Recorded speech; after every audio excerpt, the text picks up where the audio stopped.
Hey, Hi. What is it? I'm feeling lousy. I can't go to gym today. Come on in. Sit down. You've been out sick for several days. You aren't any better? It feels funny when I breathe. Mom says, don't worry, it's just a cold or a cough. But it seems like it's lasting forever. I think something may be wrong with my lungs. I saw your friends teasing you, saying that you're just faking it. Yeah, I know. But my chest feels tight, and I'm coughing a lot. I'm really struggling to breathe sometimes. Okay, why don't you and I walk down to the school nurse and explain this to her? Yeah, good idea. Steve? Oh, sure, I'm on hold. What's up? You remember Chris, that student you took down to the nurse's office to talk about her breathing problems? Yeah. Well, I just saw her and the nurse left for the hospital. Oh, really? I actually think she might have asthma. The night dorm counselor told me that Chris has been coughing a lot at night and in the mornings, and those can be symptoms of asthma. So. The school nurse asked me if I wouldn't mind contacting her parents and tell them about what happened and gather some more information from them for the staff at the hospital. So I was wondering if I could use the video phone. Oh, right, sure. Well, let me just hang up this call.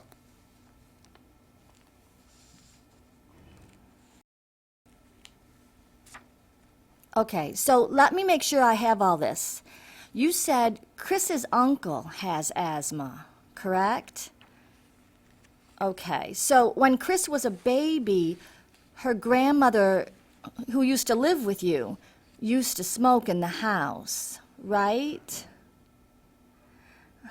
Okay, so that was just for a short time. All right, that's clear. In the past, Chris was a very active child and into skateboarding and bike riding and things like that. But lately, she hasn't been very active at all and just not interested in those things, right? Okay. Well, these details are so helpful, thank you. You're off to the hospital now, right? Okay. What I'm going to do is type up all this information and send it to the school nurse at the hospital. Okay? All right. Yeah. Take care. And I'll be in touch soon. Okay. Thank you. Bye-bye.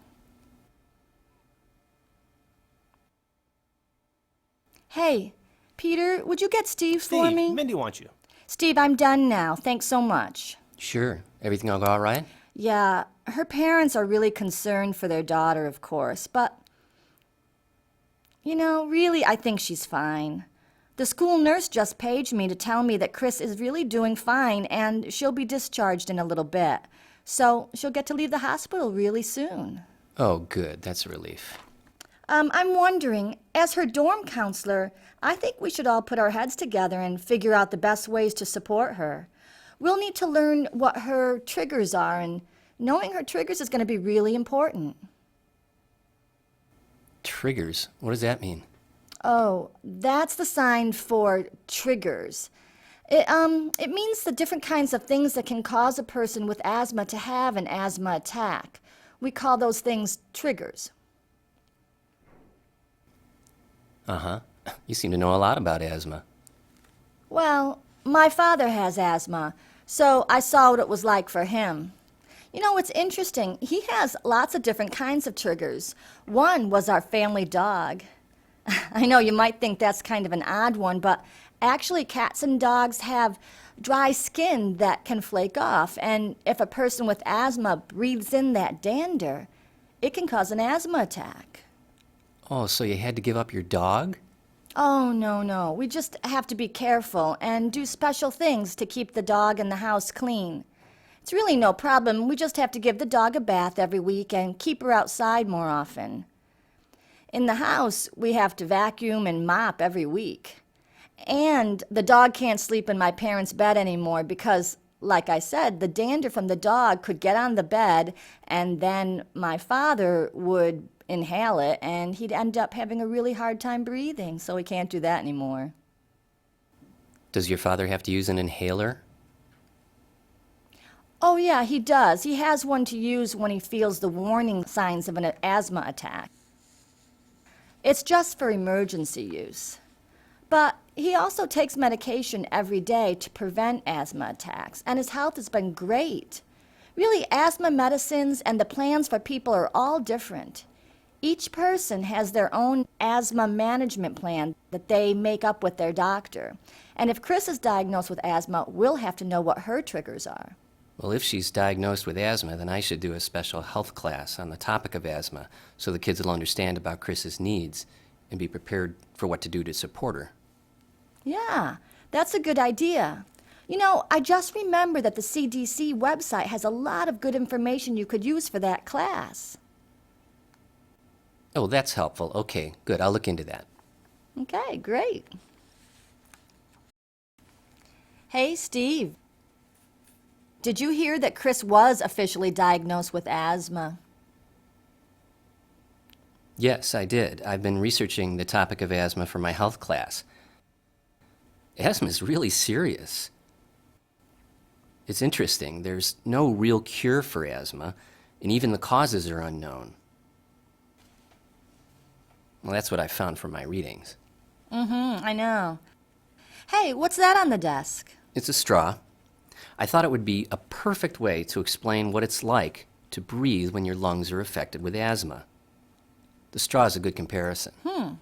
How is that? Oh, this is perfect. If you don't mind, let me show you how I plan to use the straw to explain this to the class. Sure, go ahead. Okay, normally, a healthy person is able to get lots of air into and out of their lungs easily. Breathing's comfortable. But if a person has asthma, it's like trying to breathe in and out through a straw. You can still breathe in general, but the airflow is restricted. Now, during an asthma attack, breathing would be like trying to get air through this straw when I'm squeezing it until it's almost closed. Breathing's really hard.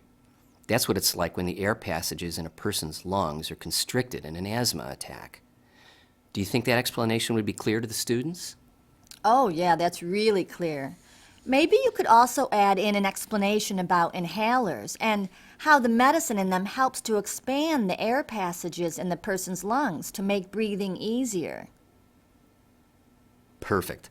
I'll use that idea in my explanation of the class. We should also call a meeting of all the dorm supervisors to make sure they understand Chris's triggers and her asthma management plan so that we all can be as supportive as possible.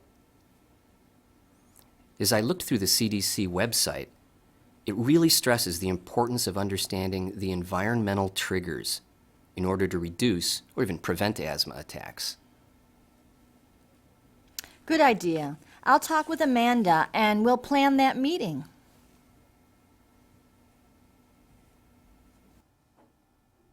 Thank you all for coming to this special meeting. I really appreciate it. We wanted to inform all the dorm counselors about something important. Now, you all remember Chris, right? Well, she's been diagnosed with asthma. Now, as you know, Chris lives here in the dorm during the week and goes home on the weekends. What we need to do is figure out what triggers lead her to have breathing problems and then work to remove them. I printed out this information from the CDC website for you. Have you all had the chance to read it? Yes, I did. Oh, yeah. Great. I want to discuss a number of different points because it's so important that we reduce Chris's exposure to her asthma triggers. The most important trigger at the top of the list is inhaling cigarette smoke. Fortunately, at school, smoking is not allowed, so that won't be a problem. What about when she's home? Does anyone smoke there? Good question. I already talked with her parents about this and explained that friends and family should not smoke in the car or in the home, especially when Chris is there. Yes. That was very Right. clear. Okay. What other possible triggers are on the CDC list? Well, the website mentioned mold as a really important one. And you know, like in a damp room, well, oh, I have a good example. You know how a shower curtain can get those little black spots on it? Well, that's mold. And if a person with asthma breathes that in, it can cause an asthma attack. That's interesting. I think I'll ask the facilities manager if he wouldn't mind inspecting the dorms and the classrooms to make sure there's no mold around. But it's going to take some time to do that since mold can grow behind walls. There's pipes that are hidden behind the walls, and they might have little water leaks, and mold could grow in there. So it might be a while before the inspection is done. Maybe we should check the humidity levels in the air to prevent mold from growing. If the air is damp, it could cause mold to grow and spread. Does the CDC recommend what air humidity levels should be?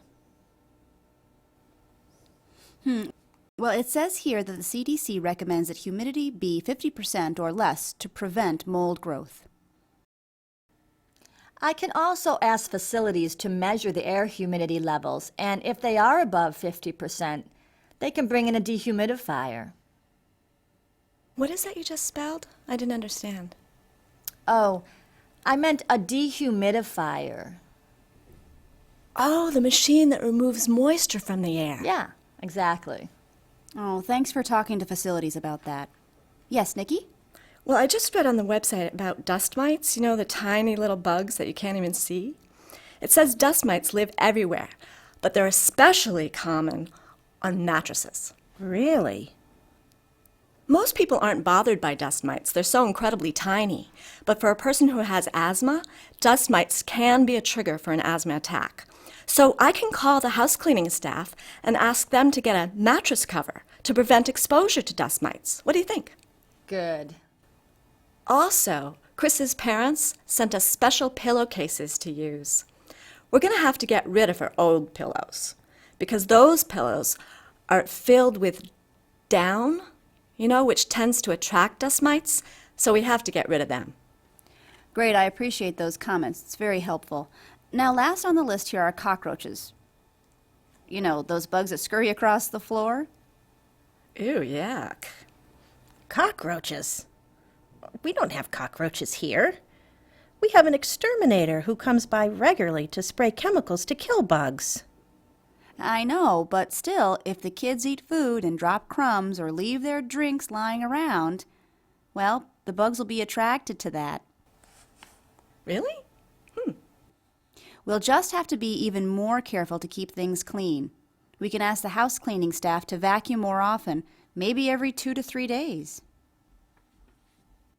Thank you. I really appreciate you all coming. Great. Now, just to let you know, Chris will be back in a few days. Perfect. I want to make Super. sure we are ready for her before she arrives, okay? All right, Great. wonderful. Bye. So, I saw you bringing in all your new things, pillows and bed covers. What else did your doctor have to say about what you should do? I have to learn what my triggers are so I can avoid those things. If something happens and I have trouble breathing, I'll know what to do to control it. Each individual with asthma has different triggers. Right, good.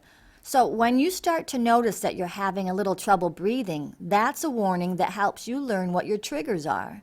It's very important to pay attention to your triggers. Things like dust, cold air, pets, smoke. There are quite a few possibilities, and you'll need to pay a lot of attention to figure out what your particular triggers are. It's really important. Right. My doctor and I developed a plan so that if my breathing becomes difficult, I'll know what to do and how to control the asthma.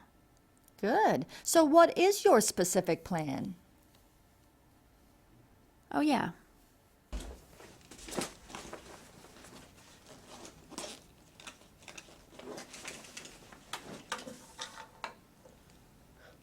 First, I have to take these pills every day. And if I start to have trouble breathing, I have this inhaler ready for that. Some people have an inhaler that they use every day, but I don't have to do that. Great. That's great. You're going to be just fine.